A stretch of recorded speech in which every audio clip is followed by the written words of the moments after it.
ওয়ালাইকুম বন্ধুরা, এমএস কনস্ট্রাকশনের পক্ষ থেকে তোমাদেরকে জানাই আন্তরিক শুভেচ্ছা অভিনন্দন। তো বন্ধুরা, তোমাদেরকে দেখাচ্ছি আমাদের হ্যান্ডওভার কিন্তু যে প্রজেক্টটি কিছুদিন আগে আমরা হ্যান্ডওভার করেছি। এখানে কিন্তু রঙের কাজ চলতেছিল, তো রঙের কাজ প্রায় শেষের দিকে। তো দেখাচ্ছে আজকে তোমাদেরকে যে আমাদের যে সাইডটি শেষ করলাম রং করার পর কেমন দেখা যাচ্ছে। এটি একটি মাদ্রাসার সাইড, আমাদের তিনতলা করেছি আমরা, কিছুদিন আগে হ্যান্ডওভার করেছি। এটা সামনের অংশটি মাদ্রাসার। তো বন্ধুরা দেখো, অনেক সুন্দর কিন্তু হয়েছে, রং করার পর ভালো লাগতেছে। তো আমাদেরকে কেমন লাগতেছে কমেন্টটি অবশ্যই জানাবা। তো আমরা মাদ্রাসার এই অংশটাতে দেখাই তোমাদেরকে। এদিকে হচ্ছে এই সেটের অংশ রাস্তার দিক থেকে আমরা পিছন দিকটাও একটু দেখবো যে মাদ্রাসাটা কেমন লাগে।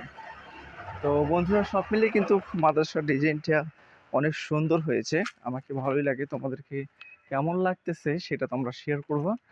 আর তোমাদেরকে আমি দেখাচ্ছি পিছনের অংশটা। এই দেখো, তোমরা পিছনের অংশটা কিন্তু অনেক সুন্দর। এই দেখতে পাচ্ছ, অনেক সুন্দর একটি অংশ। এই দেখতে পাচ্ছ।